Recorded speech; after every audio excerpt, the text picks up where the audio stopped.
오늘 하나님 말씀은 마가복음 14장 22절에서 31절까지 말씀입니다. 지난주 말씀에 이어서 계속해서 6월절 만찬이 진행이 되고 있습니다. 우리는 이것을 최후의 만찬이다 이렇게 말씀을 합니다. 예수님과 12제자가 앉아서 잘 준비된 이 만찬을 이제 하고 있습니다. 그러는 가운데서 예수님께서 오늘 이렇게 말씀하십니다. 떡을 가지시고 축복하시면서 제자들에게 받으라, 이것은 내 몸이니라 이렇게 말씀하십니다. 그리고 또 잔을 가지시고 감사 기도하신 다음에는 이것은 많은 사람을 위하여 흘리는 나의 피 곧 언약의 피니라 라고 말씀을 합니다. 제자들은 그것이 6월절 식사를 하는 것으로 이렇게 생각을 합니다. 물론 6월절 식사의 제일 중요한 것은 그 출애굽 6월절 하나님께서 이스라엘 백성을 구속하신 그 은혜를 생각하면서 그들이 그 식사를 하면서 양을 먹으면서 감사의 그런 순서들을 갖습니다. 그렇지만 오늘 예수님께서는 이 만찬 자체가 자신의 몸을 드리고 자신의 피를 흘리는 십자가에서 고난을 당하시면서 온 인류를 구속하시는 그 주님의 그 구속의 섭리에 대해서 말씀을 하시고, 오늘 이 만찬이 곧 이 음식, 이 양이 곧 자신이 6월절 어린 양이 되어서 자신을 드림으로 인해서 온 인류를 구속하시는 그 구속의 은총에 대해서 말씀을 하고 계십니다. 참 겉으로 보기는 6월절 같지만 주님께서는 인류를 구속하시는 구속의 역사를 말씀을 하고 계십니다. 예수님이 이렇게 말씀하십니다. 이 떡을 들고서 받으라, 이것은 내 몸이니라 라고 이렇게 말씀합니다. 예수님, 이것이 떡이 내 몸이다. 떡은 떼어서 먹습니다. 예수님께서는 자신이 십자가에서 온몸이 뜯어지고 상처가 입어서 그 자신의 몸을 이야기를 합니다. 실제로 예수님께서 십자가에 달리실 때까지 채찍에 맞아서 온몸에 상처가 생깁니다. 그리고 십자가에 달려서 십자가에서 못을 박고 양손과 양발에 못을 박히고 머리에 면류관을 쓰고 그리고 피가 흐르고 그러면서 또 창의 옆구리를 찔리시고 온몸이 만신창이가 되고 다 상처가 있습니다. 떡을 뗀 것처럼 예수님 몸이 그렇게 뜯어집니다. 그리고 이 자신의 이렇게 상한 몸을 통하여서 온 인류가 구속을 받을 것을 말씀을 하십니다. 그러니 이 떡은 보통 떡이 아니고 이 떡은 내 몸이다. 너희를 구속하기 위해서 상한 내 몸이다. 이것을 받으라 라고 말씀을 하십니다. 또 잔을 들고서는 이렇게 말씀하십니다. 이것은 많은 사람 위하여 흘리는 나의 피, 곧 언약의 피다 라고 말씀합니다. 이것은 내가 십자가에서 흘릴 그 피다. 그 언약의 피다. 예수님께서 십자가에서 흘리는 그 피로 인하여서 온 인류를 구속하시겠다는 것입니다. 언약이라는 것은 하나님과 사람과의 관계에서 맺는 약속입니다. 하나님께서 맺은 약속입니다. 그리고 이 약속은 하나님 반드시 지키십니다. 그러니까 이 예수님의 피는 어떤 언약의 의미가 있는가 하면, 예수님이 흘리신 이 피를 믿으면 구원을 받으리라. 예수님께서 십자가에서 흘리신 그 피를 믿고 그 피가 예수님께서 그 피로 나의 죄를 대속해 주실 것이라는 그 믿음을 가지고 믿음으로 받으면 너희가 구원을 받고 하나님의 자녀가 되리라는 이 언약입니다. 그러니 이 잔, 이 잔, 앞으로 이 잔은 항상 너희를 위해 많은 사람을 위해 흘린 언약의 피다라고 주님께서 말씀을 하십니다.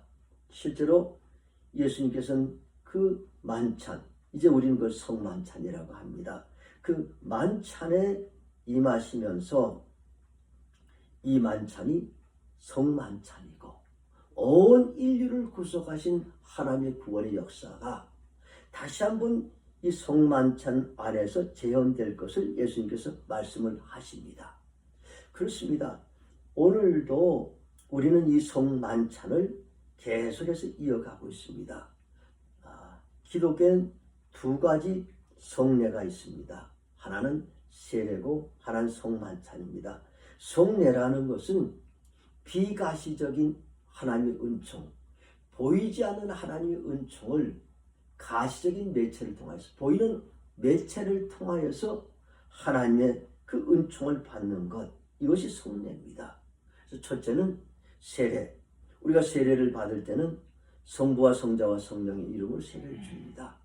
내가 예수 그리스도를 나의 구주로 고백함으로 해서 나의 옛사람은 죽고 새 사람이 예수 그리스도에 거듭나서 하나님의 자녀가 되는 것, 이것이 세례이고, 이때에 성례는 하나님의 은총이 임하는 것입니다. 성부, 성자, 성령이 하나님의 은총이 임하여서 하나님의 사람으로 인쳐지는 것, 이것이 세례입니다. 또 하나는 오늘 이 만찬입니다. 우리 이제 성만찬이라고 합니다. 실제로 성만찬을 통하여서 예수님의 몸을 받음으로 인하여서 그 하나님의 은혜가, 영적인 은혜가 우리 가운데 임하게 됩니다. 그래서 하나님의 은혜가 우리 가운데 임하게 되는 것이고, 또 그 잔을 우리가 받음으로 인하여서 참 그 언약의 그 역사가 우리 가운데, 그 잔을 받음으로 해서 구원의 역사가 우리 가운데서 하나님의 은총으로 임하는 것, 이것이 성만찬입니다. 그래서 우리는 이 두 가지, 세례와 성만찬, 또 성만찬은 세례를 받은 사람만이, 하나님의 자녀가 된 사람만이 깨끗한 심령으로 임하는 것이 성만찬입니다. 우리 지금도 교회 안에서 성만찬을 하지만 참 거룩한 것이고 하나님의 그 은총이 임하는 것이기에 이것은 거룩하고 또한 귀한 예식입니다. 그리고 이 예식을 통해서 하나님의 은혜가, 구원의 은총이 우리에게 임합니다. 그러면서 예수님께서는 이 성만찬을 계속해서 이어가라고 이렇게 말씀을 하십니다. 이 성만찬을, 지금도 이 성만찬을 우리가 계속하는 이유는 몇 가지 있습니다. 첫째는 하나님의 그 은혜가 영적으로 우리에게 임하여서 하나님의 크신 역사가 우리 가운데서 일어납니다. 구원의 역사가 일어나는 것이고, 실제로 하나님의 영적으로 은혜가 임하기 때문에 여러 가지 기적 같은 일들도 이 성만찬을 통해서 이루어지기도 합니다. 그 두 번째는 이 한 공동체 안에, 성만찬 혼자 하지 않습니까? 공동체에서 성만찬을 하면서 거기 있는 모든 사람들이 예수님의 몸을 받고 피를 받는 가운데서, 그런 가운데서 모두가 예수 그리스도가 머리가 되신 그리스도의 지체가 돼서 한 공동체 의식을 갖게 되는 것입니다. 성찬에서 참여한 사람들은 옛날에는 그것이 결국 사명 공동체이기도 하고 어떤 죽음 공동체이기도 합니다. 성찬을 하는 가운데서 거기 참석한 사람들은 예수 그리스도의 순교까지도 가고 하면서 그 성찬을 합니다. 그러니까 그 성찬에 참여한 모든 사람들이 한 형제 자매의 공동체를 이루어나가는 것입니다. 우리가 교회 안에서 성만찬을 하면서 우리 성도들이 한 형제 자매의 공동체에 그런 친밀한 교제가 일어납니다.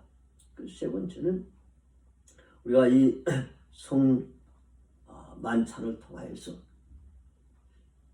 우리가 구원의 은총을 다시 한번 우리 몸에 새깁니다.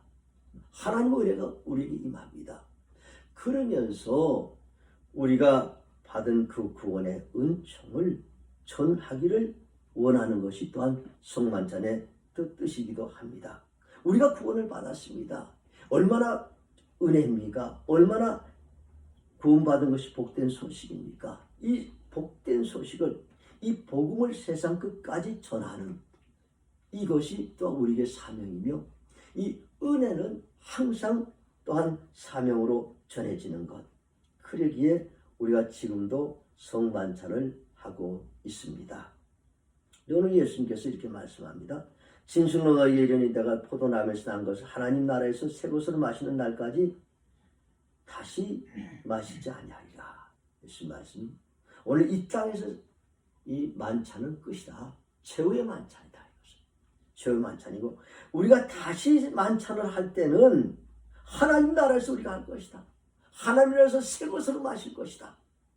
하나님 나라에서 새 것으로 우리가 성만찬을 갈, 그 새 것이라는 것은 뭔가 시간적으로 새로워지는 것이 아니라 하나님 완전히 변화시켜 주신, 하나님 변화시켜 주신 그 새 것으로 우리가 다시 만찬을 할 것이다.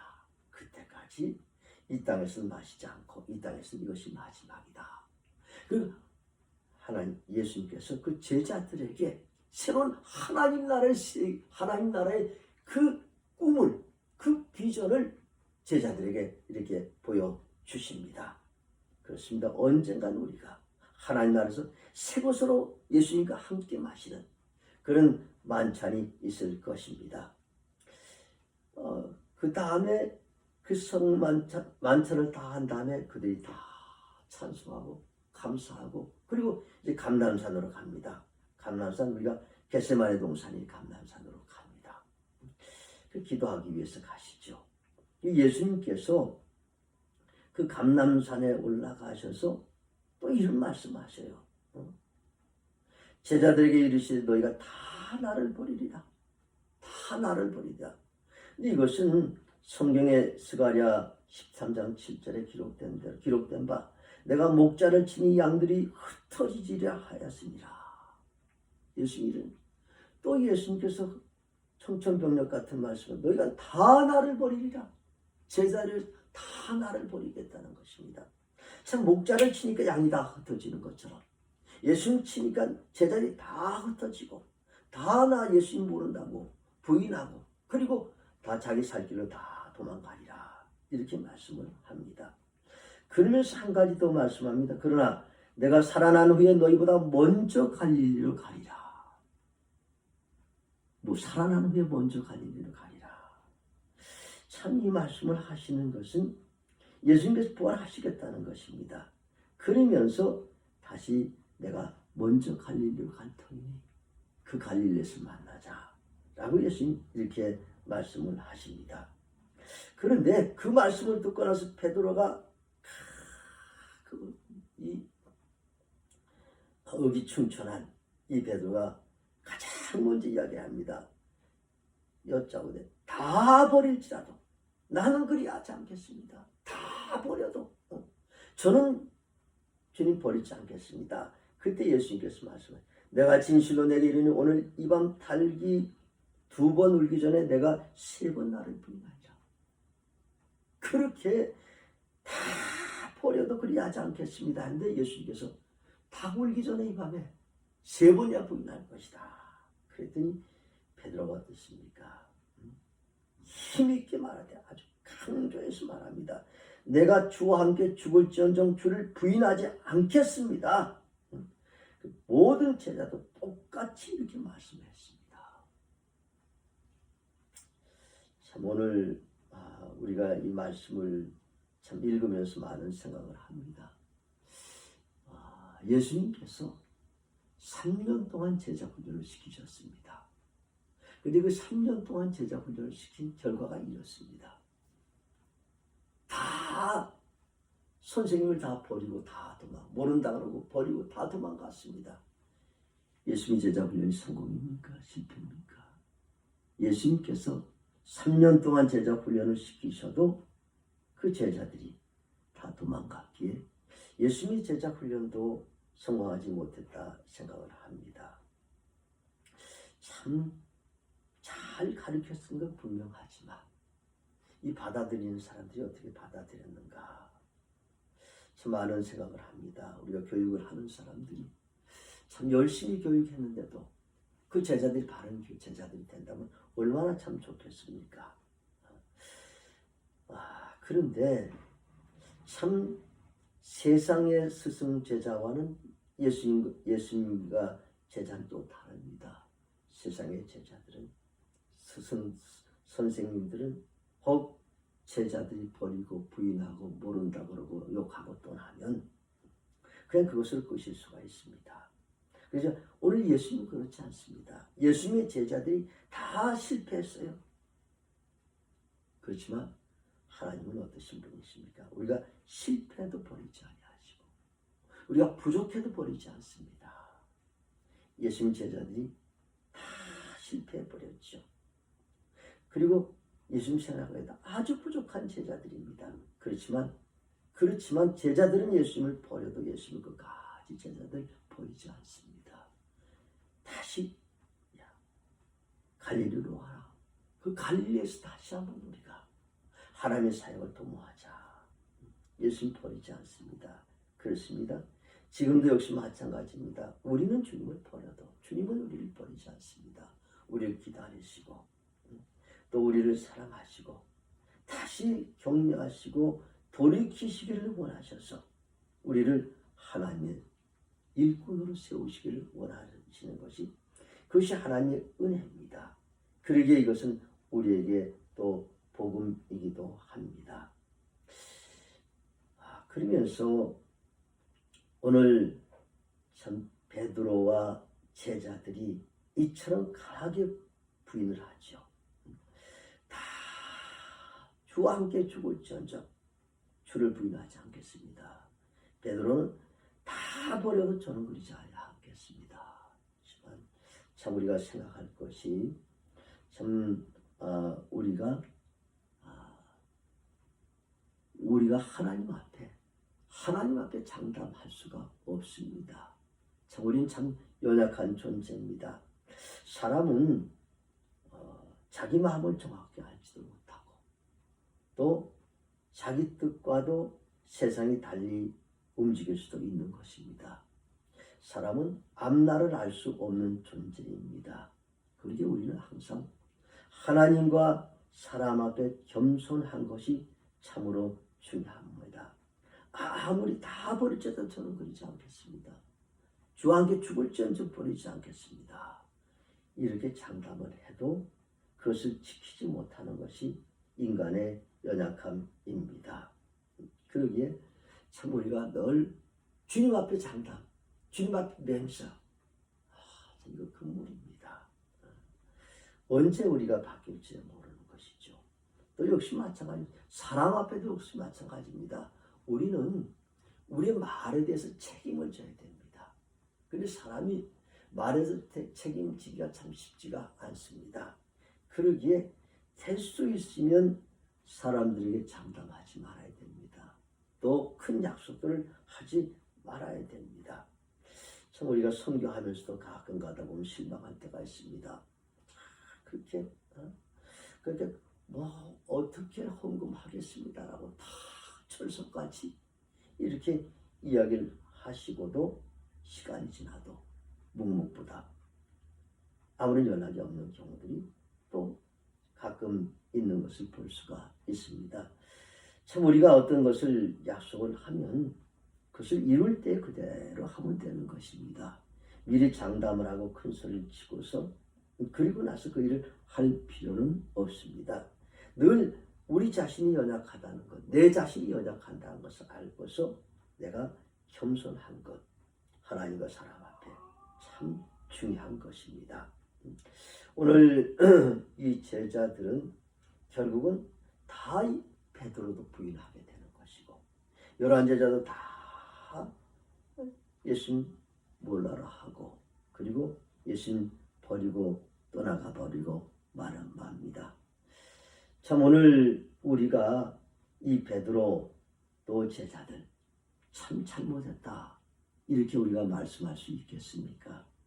오늘 우리의 모습은 혹시 베드로나 또 이 제자들의 모습은 아닙니까? 참 우리가 이 제자들은 자신들이 불리할 때, 자신들이 위기에 처했을 때 결국 예수를 버립니다.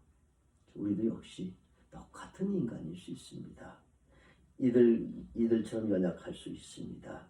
참 우리가 내가 예수 그리스도를 믿는 것에 의해서 어려움을 당하거나 또 위기의 상황에 처하거나 또 힘든 경우에 처할 때에 내가 살기 위해서 버린 그런 연약할 때도 우리에게 있을 수 있습니다. 중요한 것은 어찌하든지 예수 그리스도의 제자로서 참 주님을 바르게 믿고 또 주님을 따르는 것, 또 주님을 떠나지 않는 것 참 중요합니다. 그렇지만 우리는 인간이기 때문에 또 주님을 버릴 때도 있고 또 주님을 떠날 때도 있고 또 주님을 모른다고 부인할 때도 있습니다. 참 감사한 것은 하나님은 그 가운데서도 우리를 버리지 않습니다. 끝까지 우리를 붙들어 주십니다. 기다리십니다. 그리고 돌아오라고 말씀하십니다. 그러면서 드디어는 우리를 주님 앞으로 돌리시고 그리고 나서 주님께서 우리를 사용하시는 하나님이십니다. 오늘도 제자들에게 주님 말씀하십니다. 너희보다 먼저 갈릴리를 가리라. 주님은 제자들의 새로운 계획들을 가지고 계십니다. 배반한 제자들이지만 부인한 제자들이지만 이것이 우리에게 또한 복음이며 희망입니다. 우리가 어떻든 간에 주님께서는 다시 우리를 불러서서 갈릴리를 가자. 또 그곳에서 다시 한번 우리가 새로운 일을 도모하자라고 하시는 하나님의 은총이 우리와 함께 계십니다. 이것이 우리를 사랑하시는 하나님 특별한 사랑이십니다. 기도하겠습니다.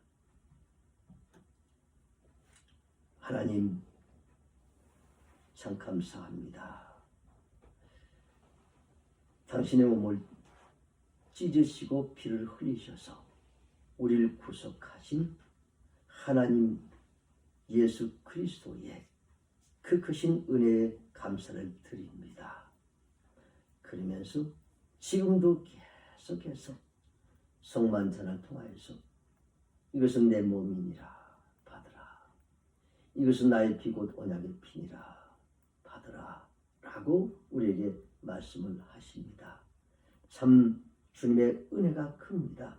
오직 주님의 은혜로 인하여서 우리가 하나님의 사람으로 다시 세워지고 구원의 은총으로 인해서 주의 백성들이 되어감을 감사를 드립니다. 하지만 우리 안에는 오늘 제자들이 예수님을 버리고 떠난 것 같은 이런 연약함들이 우리에게도 있습니다. 주님, 우리에게 믿음을 주셔서 오직 주님만을 따르는 하나님의 사람들 되게 하여 주시옵소서. 어떤 순간 가운데서도 오직 예수 그리스도를 따르며 예수 그리스도를 위하여 십자가를 지고 주님만 따라가는 주의 백성들 다 될 수 있도록 주님께서 축복하여 주시옵소서. 예수님의 이름으로 기도드리옵나이다. 아멘.